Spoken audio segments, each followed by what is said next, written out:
Subject 25, classified by scientists as the Gryphon, originated from a meteor that landed in Utah in November of 1994. Although the meteor was recovered, an alien organism escaped and went undiscovered for 3 days as it traveled to feed on animals in the form of a bat-like colony.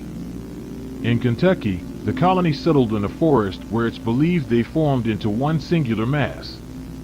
The Gryphon, which slowly started to take on a definitive form, made its way toward New York.